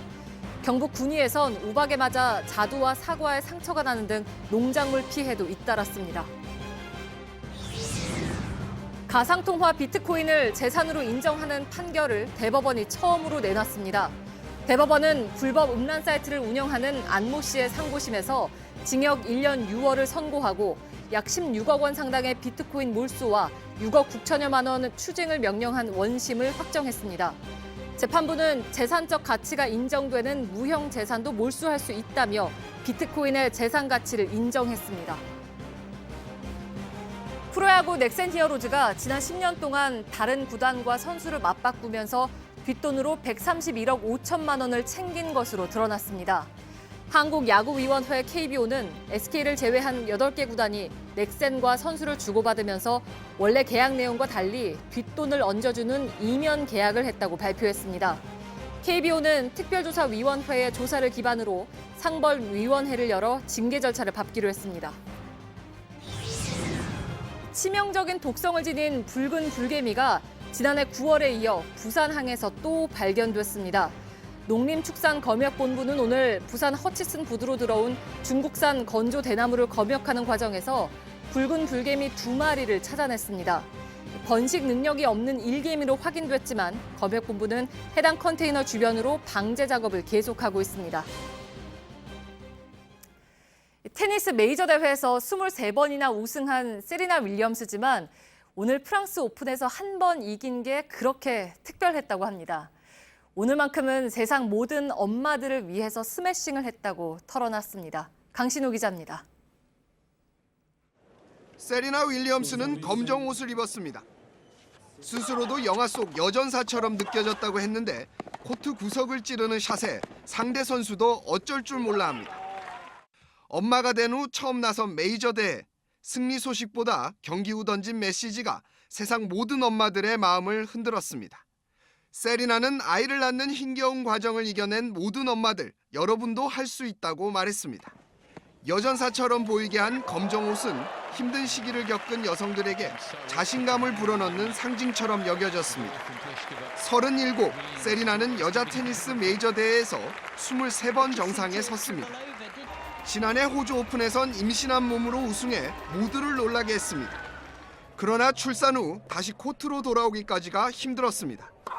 1년 이상의 출산 휴가로 세계 랭킹은 1위에서 한때 491위까지 추락했습니다. 여자 선수들이 출산 휴가로 인한 불가피한 공백으로 랭킹이 떨어지는 게 적합하냐는 논쟁도 남겼습니다. 세리나는 엄마가 된 후 달라진 점을 묻자 이렇게 답했습니다. Like 2 minutes late because I want to get home and see Olympia because I've been here all day. You know, there was a couple rain delays. 세리나의 스매싱엔 전 세계 엄마들을 향한 응원 메시지가 담겨 있습니다. JTBC 강신호입니다.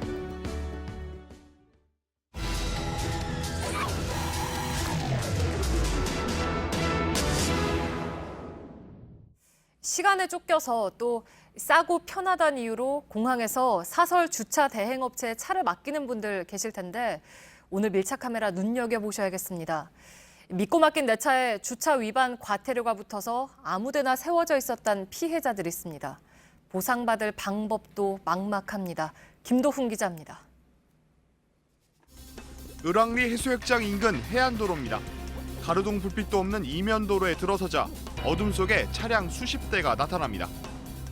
제가 서 있는 이곳은 인천공항에서 약 5km가량 떨어진 한적한 이 공터입니다. 지금 밤 12시가 가까운 시각인데요. 이렇게 불법 주정차 단속 경고장이 붙어 있는 차량들이 줄지어 서 있는 모습을 볼 수 있습니다. 그 끝이 어딘지 한번 따라가 보겠습니다.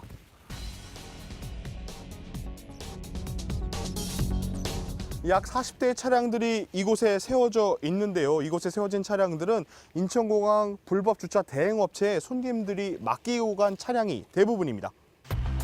공항에서 차량을 넘겨받은 일부 불법 대행업체들이 인근 한적한 곳의 도로를 주차장으로 이용하는 겁니다.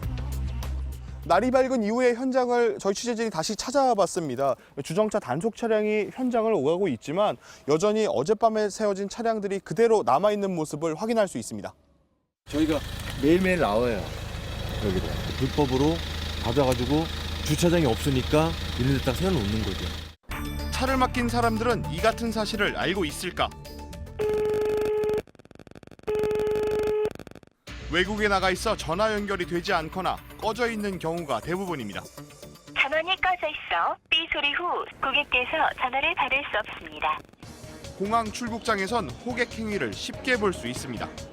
밑에 가시면 또 버스 타고 오셔야 되고 그럼 차들로 또 가셔야 되고 그럼 그렇잖아. 여기 가시면 문 앞으로 갖다 드리고요. 인천공항과 계약을 맺고 주차 대행 업무를 하는 공식업체는 손님이 1층 전용 주차구역으로 찾아가야 합니다. 30여 곳에 달하는 무허가 불법 주차 대행 업체들은 이런 번거로움을 노렸습니다.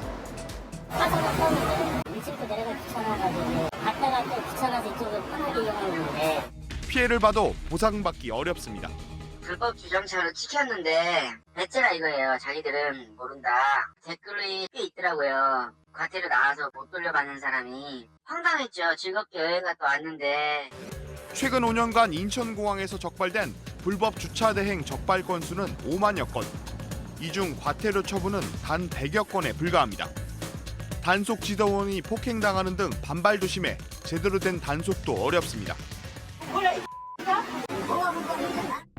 불법 행위를 실제 처벌할 수 있는 공항시설법 개정안이 올 초 국회를 통과해 다음 달 시행을 앞두고 있습니다. 인력이 이렇게 여유가 있어서 집중 투입하고 이럴 수 있는 상황은 아니거든요. 경찰이 이제 나설 수 있는 근거가 마련되기 때문에 국리검토를 해가지고 불법 주차 대행으로 인한 피해를 줄이기 위해 도입된 공항시설법 개정안이 다음 달부터 시행됩니다. 오랜 기간 근절되지 않았던 문제들이 뿌리 뽑힐 수 있는 계기가 될 수 있기를 기대해 봅니다. 밀착 카메라 김도훈입니다. 엄마, 아들 가디건 봤어? 여보, 나 가방 좀 챙겨줘. 여기. 우리는 더 이상 여행을 미루지 않기로 했다. 엄마 정말 혼자 가? 여자들끼리만? 여보. 딸아, 아들아, 그리고 여보, 더 멋지고 씩씩한 모습으로 돌아올게. 갱년기 웃고 사랑하고 즐겨라. 정관장 화해락.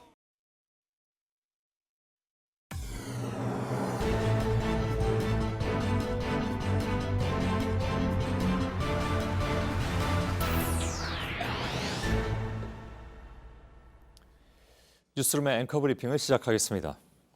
프랑스 북부 칼레의 시청사 앞에는 오기스트 로댕의 작품 칼레 시민이 서 있습니다.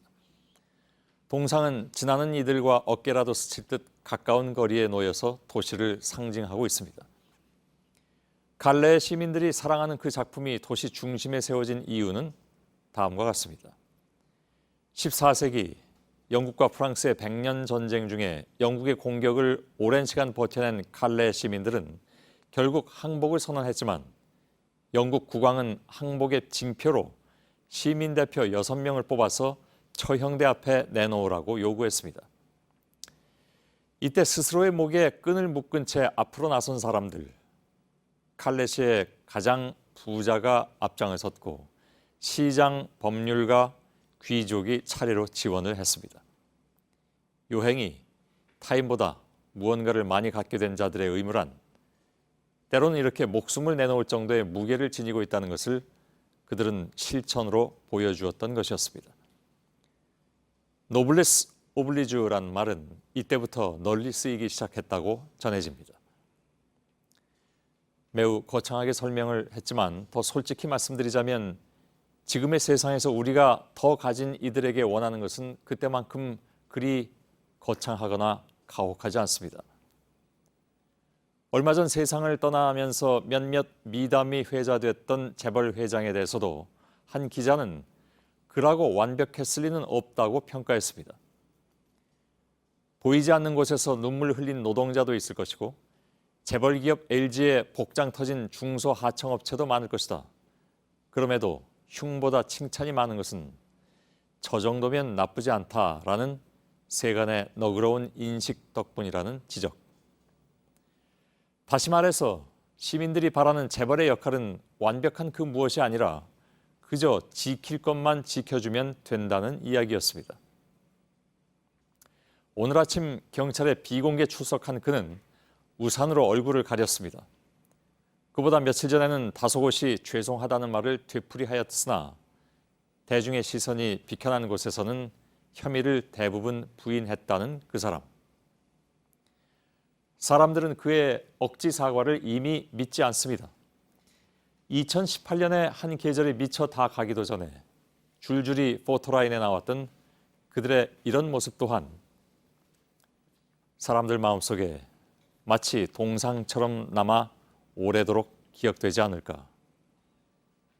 다시 로댕의 작품 속 갈등하는 인간의 얼굴을 들여다보죠. 남들보다 요행이 무언가를 더 갖게 된 사람들, 그들이 기억되는 방식은 너무나도 달랐습니다. 사람들과 어깨를 스치듯 가까이 다가서고자 했던 칼레 시민, 그리고 물컵과 괴성, 가위와 땅콩으로 기억될 칼의 세모녀. 오늘의 앵커 브리핑이었습니다.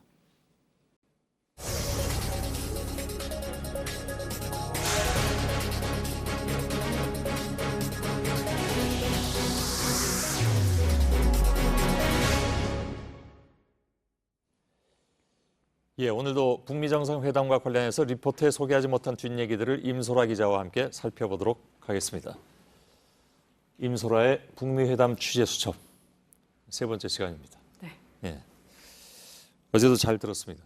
감사합니다. 오늘은 어떤 얘기가 나올지 궁금한데 트럼프의 트위터 얘기라고요? 첫 번째는? 네, 맞습니다. 한국이나 미국이나 트럼프 대통령의 이 트위터가 요즘 말로 가장 핫한 취재원이라고 할 수 있는데요. 예. 어제도 트럼프 미 대통령이 북한 김영철 위원장이 뉴욕으로 향하고 있다. 누구도 확인해주지 않은 북미 정상회담 관련 핵심 내용을 트위터로 알렸습니다. 그러게요. 네, 그런데 이것이 현지 시간으로 새벽 6시 30분에 올린 글인데 잠도 없나 그런 얘기를 했죠. 네, 우리 예. 시간으로는 오후 7시 30분이었는데 JTBC 등 국내 방송사들이 메인 뉴스를 시작하기 직전이었습니다. 그래서 그것 때문에 하여간 좀 법석을 쳐야 되는 그런 경우가 있잖아요. 네, 맞습니다. 앞서 성김대사 등 미국 실무협상팀이 판문점에서 북한과 협상을 벌이고 있다는 중요한 내용도 트위터를 통해 직접 확인을 했는데 예. 현지 시간으로는 오후 4시, 우리 시간으로는 새벽 5시, 그러니까 아침 방송 뉴스 시작 전에 글이 올라왔습니다. 아마 그 한국의 뉴스 시간을 굉장히 의식하고 아침에도 네. 일찍 일어나고 저녁 때도 이렇게 시간 맞춰 보내는 것이 아닌가 뭐 그런 생각이 들 정도로 좀 공교로웠습니다. 네, 굉장히 예. 부지런한데요. 그래서 많은 기자들이 트럼프가 트위터에 글을 올리면 알람이 울리도록 설정을 해놓고 챙겨볼 정도입니다. 예. 네, 외교부도 사정은 비슷하다고 합니다. 대변인실에 좀 전화를 해봤더니요. 트럼프가 중요한 글을 올릴 때마다 밤, 낮 가리지 않고 실시간으로 공유한다고 합니다. 예. 자, 근데 트럼프 트위터를 보면 이게 뭐랄까요? 좀 그 표현이 뭐 이렇게 봐도 되고 저렇게 봐도 되고 하는 그런 애매한 표현들이 가끔씩 있단 말이죠. 네. 어저께도 왜 이제 뭐 그 뉴욕으로 향하고 있다고 해서 이게 지금 비행기를 타고 있다는 얘기인지 아니면 전체적인 과정을 얘기하고 있는 건지 네. 좀 헷갈리는 그런 내용들이 좀 있잖아요. 네, 맞습니다. 예. 예를 들어서 트럼프가 어제 트위터에 남긴 글을 다시 한번 살펴보면 우리는 북한과의 대화를 위해서 멋진 팀을 만들었고 현재 정상회담과 관련된 미팅들이 진행되고 있다고 했습니다. 예. 그런데 여기에 이 more, 더라는 표현이 있거든요. 그러니까, 예, 주황색으로 된 부분이죠. concerning summit and more. 네. 이 more가 도대체 뭐냐 또 이랬잖아요. 그죠? 네, 기자들이 머리를 맞대야 하는 그런 상황이었는데 예. 단순히 북한과의 정상회담만이 아니라 뭔가 또 다른 형태의 회담이 있는 것 아니냐 이런 암시를 했다라는 해석까지 나왔었죠. 그래서 나온 게 이제 이른바 남북미 정상회담이냐, 네. 종전선언 포함한, 아니면 뭐 또 다른 회담이나 발표냐, 이게 해석이 좀 여러 가지로 분분했습니다. 네, 맞습니다. 예. 참고로 트럼프는 사업가로 일할 때부터요. 남의 관심을 불러일으켜 동요를 일으켜야 한다. 또 일을 성공시키는 마지막 열쇠는 약간의 허세다. 나는 사람들의 환상을 자극시킨다라는 자신의 언론관을 밝히기도 했었습니다. 그렇게 보면 대충 또 이해가 가네요. 그 맥락들이. 예. 장관 경질할 때도 트위터로 하잖아요, 이 사람은. 네, 기억하시겠지만 그 렉스 틸러슨 국무장관을 해임할 때 그렇게 했었죠. 예. 말들이 많았습니다. 트럼프는 그런데 트위터가 없었으면 자신은 대통령이 되기 어려웠을 것이다라고 말할 정도로 트위터에 의존을 하고 있습니다. 예. 선거운동도 크게 덕을 봤다 이런 얘기가 되겠죠? 네. 예. 잠깐 뭐 좀 들어볼 내용이 있습니까? 네. 인터뷰 내용을 잠깐 준비를 그럴까요? 했는데요. 예. But I might not be here talking to you right now as president if I didn't have an honest way of getting the word out. 바로 이 얘기군요. 네. 예. 다음 내용은 어떤 건가요?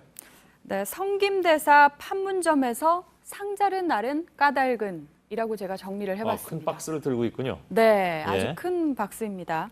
오늘 판문점에서 북한과 접촉한 미국 협상팀의 성김대사와 판문점의 오랜 인연을 보여주는 영상을 하나 준비했습니다. 예. 네, 기억하실 것 같기도 합니다. 화면을 보면서 좀 설명을 드리겠습니다. 지금 판문각에서 성김대사가 가방을 들고 내려오고 있는데요. 예. 정확히 10년 전 5월에 성김대사가 미 국무부 한국과장 신분으로 방북을 했을 때 7박스 분량의 서류를 직접 들고 저 JSA의 군사 분계선을 건너서 전 세계 언론의 시선을 받았습니다. 이게 좀 10년 전 동영상인가요? 네. 예. 기억이 날 듯 합니다. 네. 북한이 신고한 핵 관련 서류? 네. 이것 맞죠? 네, 맞습니다. 그 당시에. 예. 네. 7박스고요. 18,000쪽, 300여 권에 달하는 서류였습니다. 예. 그러니까 북한 핵 폐기 프로그램에 대한 불신이 커지자 일종의 여론전을 벌였던 측면도 있어 보이는데요. 예. 그런데 당시에도 우라늄 농축 프로그램과 관련된 정보는 빠져 있었고 10년간 북한 핵 기술도 상당히 급진전했기 때문에 예. 앞으로 비핵화 논의 과정에서 북한이 국제사회에 제출해야 될 핵 관련 신고 서류가 어느 정도일지는 좀 가늠하기 어려운 뭐 저렇게 상황입니다. 상자 몇 개로는 안 될 것 같은데요, 당연히.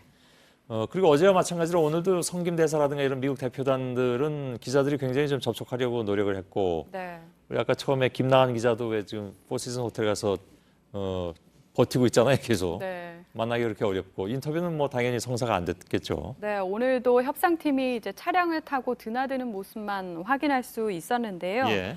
성김대사 등 일행이 어제와 달리 정장을 착용하고 숙소를 나서는 모습이 오전에 포착이 됐습니다. 그런가요? 예. 네. 그래서 오늘은 판문점에서 북측과 뭔가 접촉이 재개되는구나 기자들이 직감을 할 수 있었습니다. 예. 네, 그리고 카메라에 잡힌 한 관계자는요.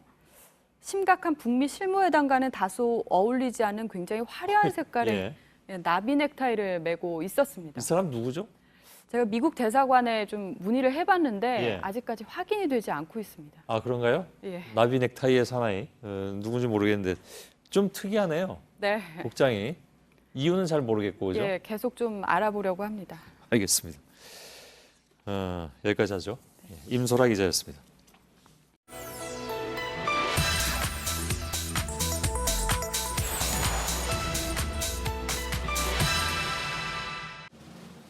최저임금법 일부 개정 법률안 대안은 가결되었음을 선포합니다.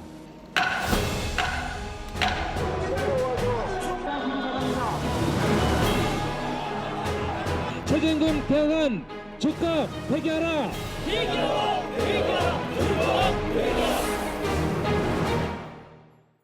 네, 최저임금법이 바뀌었습니다. 후폭풍이 거셉니다. 찬반이 첨예하게 부딪히고 있습니다. 팩트체크팀은 최저임금 논란 속에서 잘못 알려진 정보들을 추려내서 확인을 했습니다. 사실이 아닌 해외 사례를 글로벌 스탠다드인 것처럼 주장하는 내용들입니다. 오대훈 기자, 이거 어제 다룰 예정이었는데 하루 좀 늦춰졌죠? 네, 좀 더 확인할 내용들이 있었습니다. 네. 우선 앞으로 뭐가 달라지는지 설명을 드리겠습니다. 네. 간단히 말해서 최저임금 계산법이 바뀝니다. 지금까지는 기본급과 직무수당을 더해서 최저임금 월 157만 원이 되느냐 여부를 따졌습니다. 앞으로는 기본급과 직무수당 플러스 정기상여금, 복리후생비, 그러니까 숙박비도 포함이 됩니다. 이걸 다 더하는 방식으로 바뀌게 되는 겁니다. 네, 그러니까 이렇게 되면 같은 월급인데 최저임금을 못 받던 사람이 최저임금 이상을 받는 걸로 분류되는 그런 경우가 생긴다는 거죠? 그렇습니다. 이 방식은 재계가 오랫동안 요구했던 내용입니다. 네. 이번에 법이 개정이 되기 전에 국회 속기록을 쭉 살펴보니까 재계에서 글로벌 스탠다드에 맞지 않는 협소한 산입범위라고 주장을 했습니다. 네, 그러니까 국제 표준과 다르다. 구체적으로 어떤 내용들인가요? 최근에 한 언론이 보도한 내용을 보겠습니다. 네. 한국과 달리 미국과 일본, 영국, 프랑스는 숙식비를 최저임금에 포함시킨다고 돼 있습니다. 최저임금위원회 자료가 근거라고 돼 있고요. 재계가 주장해왔던 것과 일맥상통하는 내용입니다. 네, 그러니까 법이 개정이 됐으니까 결국에는 이런 논리가 이제 받아들여진 건데 네. 사실인가요? 국제노동기구 ILO 등을 통해서 확인을 해봤습니다. 네. 사실이 아닌 내용들이 꽤 있었습니다. 미국은 기본시급 외에는 최저임금에 포함시키는 항목을 구체적으로 정해놓지 않았습니다. 주마다 제각각이기도 합니다. 영국도 식비는 포함되지 않고 숙박비 중 일부만 반영이 됩니다. 일본과 프랑스 사례는 대체로 맞습니다. 보도에 없는 독일, 호주 같은 나라는 숙식비를 포함시키지 않습니다. 네, 근데 나라마다 제도나 관행이 다 다른데 이거를 뭐 국제 표준이다 이렇게 말하기는 어렵지 않겠습니까? 그렇습니다. 한국의 특수성을 배제하고 마치 세계적인 추세를 못 따라가는 것처럼 호도될 가능성이 있는 겁니다. 네. 이 주장의 근거가 된 최저임금위 자료에서도 단순히 명칭, 개수를 가지고 국가 간의 산입 범위를 비교하는 것은 부적절하다고 나와 있습니다. 네, 그러니까 이렇게 밝히고 있는데도 국제 비교를 해버린 거죠. 두 번째로 확인한 내용은 뭡니까? 네, 직접 들어보겠습니다. 우리나라처럼 지역에 관계없이, 직종에 관계없이 동일한 최저임금 제도를 도입한 나라는 이 전 세계에 없다고 합니다. 네, 이런 취지의 주장은 오늘자 언론 보도에도 등장했습니다. 하지만 사실이 아닙니다. OECD 37개 회원국 중에서 29개 나라가 법으로 최저임금제를 정해놨습니다. 지역과 직종에 차등을 두지 않는 나라가 21곳입니다. 지역만 차등을 두는 나라는 2곳, 직종에서만 차등이 있는 나라는 3곳, 둘 다 차등하는 나라는 3곳입니다. 지역, 직종이 아니라 연령에서 차이를 두는 나라는 다수가 있었습니다. 네, 근데 이렇게 잘못된 정보들은 어디서 비롯되는 건가요? 일단 최소 10년 전부터 시작이 됐고 재계에서 나온 주장으로 보입니다. 네. 2008년 6월 전경련 등이 낸 자료입니다. 최저임금 산입 범위에 숙식비 포함시켜야 선진국의 경우 폭넓게 포함시킨다고 돼 있고요. 지역별 차등 적용이라고 나오기도 했습니다. 이걸 몇몇 언론이 그대로 인용해서 보도를 했고 확대 재생산이 되면서 지금까지 이어지고 있습니다. 네, 팩트체크 오대훈 기자였습니다.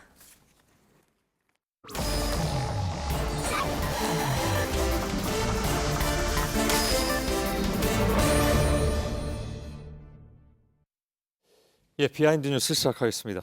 박성태 기자 나와 있습니다. 시작할까요? 예, 첫 번째 키워드는 현수막만 단일화로 잡았습니다. 야권 단일화? 그렇습니다. 예. 자유한국당 김문수 후보 캠프 외벽에 오늘 새로 현수막이 대형 현수막이 걸렸는데요. 체인지업이라고 되어 있고 바꾸자 서울 2번 김문수 이렇게 되어 있습니다. 예. 오늘 아침에 걸려있는 새 현수막인데 예. 그런데 바른미래당의 안철수 후보 캠프 외벽에도 비슷한 현수막이 걸려 있습니다. 똑같네요. 바꾸자 서울 슬로건이 되어 있고요. 예. 혁신경영 안철수 이렇게 되어 있습니다. 예. 다른 당 후보끼리 이렇게 뭡니까 선거 슬로건이 같은 경우는 거의 처음 보는 것 같기도 합니다. 예, 저렇게 글자까지 똑같은 건 저도 처음 봅니다. 예. 이 때문에 두 후보가 슬로건부터 단일화하고 향후 단일화를 염두에 둔 것 아니냐라는 해석이 예. 기자들 사이에서 나왔습니다. 그래서 슬로건을 뒤늦게 바꾼 김문수 후보 측에 물어봤더니 예. 서울은 자유다와 바꾸자 서울에서 고민하다가 슬로건을 얼마 전에 결정했고 안철수 후보 측 슬로건이 뭐였는지 잘 몰랐다. 그래서 두 개는 우연히 같아진 거지 예. 단일화를 염두에 둔 것도 아니고 베낀 것도 아니라고 밝혔습니다. 예. 대형 현수막이기 때문에 업체에 발주하고 하는데 시간이 걸립니다. 약 열흘 전쯤 발주했다고 기억을 했기 때문에 예. 최근 3, 4일 전에 슬로건을 단일화를 염두에 두고 바꾼 것은 아닌 것으로 보입니다. 예. 아무튼 두 후보 간의 단일화 얘기가 꽤 여태까지 있었는데 사실상 끝났다. 예. 후보 측에서는 이렇게 확인을 했다면서요? 그렇습니다. 오늘 자유한국당의 김문수 후보가 사실상 못을 박았는데요. 직접 들어보겠습니다. 예. 오늘 아침에 제가 안철수 후보를 좀 전에 만났습니다. 제보고 그냥 그만두는 게 안 좋겠나 이런 이야기를 하는데 이 손바닥이 이렇게 해야 소리가 나지 나 혼자 안 되잖아요. 예. 직접 손바닥 시연까지 했는데요. 발언에서는 오늘 아침에 안철수 후보를 만났다라고 했는데 만나긴 만났는데 후보 단일화를 논의한 건 아니고 가벼운 인사만 나눴다고 합니다. 예. 다만 물밑에서 두 후보 측 인사들이 단일화를 위해서 접촉한 것은 맞는 것으로 한 후보 측에서 확인이 됐습니다. 다만 안 후보 측에서 김 후보의 일방적인 사퇴를 요구했기 때문에 김 후보가 이건 받을 수 없다 해서 무산됐다고 밝혔습니다. 예. 일방적 사퇴를 요구했다는 건 단일화 협상을 위한 그런 태도는 아니잖아요. 예, 그렇습니다. 그러니까 예. 어차피 안철수 후보 측에서는 시민들이 표로 단일화를 해줄 것이다라고 계속 얘기를 해왔는데요. 예. 어차피 그럴 거기 때문에 그냥 사퇴하라 이런 요구들이 있었던 것으로 취지로 본다면 추정이 됩니다. 알겠습니다. 두 번째 키워드는요? 두 번째 키워드는 눈은 먼 곳에로 잡았습니다. 님이 아니라요? 예, 시선이 좀 뒤에가 있다 이런 의미인데요. 예. 어제 정우택 의원이 홍준표 대표의 백의종군을 요구하면서 자유한국당의 내분, 갈등이 좀 커지는 모습입니다. 예. 오늘 장제원 대변인은 바로 페이스북에 글을 남겨서 정우택 의원의 발언에 대해서 깃털처럼 가볍고 철없는 당권 욕심이라고 직격으로 비판을 했습니다. 예. 당권 욕심 때문에 지도부를 비판한 거다 이런 건데요. 자유한국당의 경우 지방선거가 끝나면 새 지도부에 대한 논의가 있을 것을 염두에 두고 정우택 의원이 미리 존재감을 부각시키기 위해서 과격한 표현을 썼다라는 취지입니다. 예. 하지만 박성효 대선시장 후보 같은 경우 대전시장. 예. 어젯밤 페이스북에 글을 올려서 정우택 의원의 진정어린 충정을 다른 소리로 치부하는 것은 옳지 않다라면서 홍 대표에게 흰 옷을 입고 백의종군의 자세로 선거에 임하라라고 요구를 했습니다. 저거는 발음을 일부러 안 한 겁니까? 박 기자가? 예. 알았습니다. 같은 동물이 여러 번 나오기 때문에 구태하진 않았습니다. 알았습니다. 김태호 경남지사 후보도 오늘 한 간담회에서 유권자들을 만나보면 본인을 찍고 싶어도 당이 마음에 안 든다 이런 목소리를 많이 전한다면서 우회적으로 지도부 즉 홍 대표에 대한 비판을 한 셈입니다. 그러면서 김태호 지사 후보는 당선되면이라는 전제를 붙였지만 당선되면 당 개혁에 앞장서겠다 이렇게 밝혔습니다. 역시 이것도 차기 지도부에 관심 있는 건 아니냐 이런 해석도 나왔습니다. 그렇군요. 다 선거 후를 그죠? 많이들 생각하는 것 같습니다. 이 당은. 근데 선거가 사실 코앞인데 이렇게 좀 여러 가지 다른 얘기가 나오는 것은 물론 민주정당이라면 가능한 얘기긴 한데 요즘 나오는 얘기들 보면 선거 관련해서 너무 좀 갈라서는 것들이 아닌가 이런 생각이 드는군요. 예, 당 내부에서도 이렇게까지 가면 안 된다라는 자조 섞인 목소리도 나오고 있습니다. 예. 하지만 일부에서는 자유한국당이 벌써 지방선거보다는 지방선거 이후 지도체제, 즉 포스트 홍에 대한 함합형 누가 나설 것이냐 이런 얘기까지 돌고 있다고 알려져 있습니다. 예. 하지만 홍준표 대표는 지도부 흠집내기가 어제 오늘 일이 아니라면서 개념하지 않겠다라고 얘기했고요. 예. 그리고 17개 광역단체장 중 9개는 자유한국당이 가져갈 수 있다라고 장담했습니다. 예, 그런가요? 마지막 키워드 보죠. 마지막 키워드는 돌고 돌아가는 길로 잡았습니다. 예. 어디를 돌아갑니까? 예, 오늘 무소속인 강길부 의원이 민주당의 송철호 울산시장 후보 지지 선언을 했습니다. 오늘 바로 이렇게 기자회견을 하면서 사진도 같이 찍었고요. 예. 본인의 소셜미디어에 길게 송철호를 지지하는 이유에 대해서 썼는데요. 이번 지방선거에서 민주당 송철호 후보를 지지한다라고 했고 원래 힘 있는 여당 후보가 돼야 된다고 강조를 했습니다. 원래 무소속 아니죠?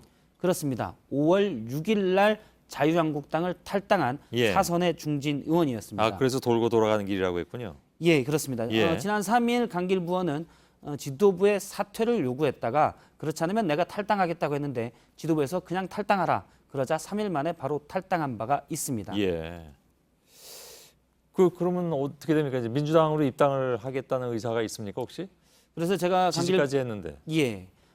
그래서 제가 강길부 의원에게 직접 물어봤는데 지방선거가 끝난 뒤에 봐야 된다라고 얘기해서 일단 민주당의 입당을 희망하는 가능성은 배제하지 않았습니다. 예. 그런데 강 의원은 사실 17대 총선이 있었던 2004년에 지금의 민주당의 전신인 열린우리당으로 국회에 처음 들어왔습니다. 아, 그랬습니까? 예. 그래서 이후에 한나라당으로 당적을 바꾼 뒤에 한나라당에서도 3번 탈당했다가 다시 복당한 바가 있습니다. 예. 당내에서는 처세다 이런 지적도 있었지만 어쨌든 당의 중진 의원이 지금은 선거를 바로 앞에 두고 이전에 불과 20여일 전이었던 다른 당의 후보를 지지하는 국면은 자유한국당으로서도 좀 아픈 모습입니다. 예, 알겠습니다. 자, 여기까지 하죠. 박성태 기자였습니다. 네, 내일 전국이 맑고 기온도 오늘과 비슷합니다. 미세먼지 농도는 보통 수준을 유지하겠지만 중서부와 일부 남부 지역은 오전에 조금 높을 거란 예보입니다. 예. 예. 소셜 라이브가 곧 이어지겠습니다. 이서준, 류정화, 이윤석 기자가 지방선거에 관해서 말씀드리겠습니다. 저희들은 내일도 최선을 다하겠습니다. 고맙습니다.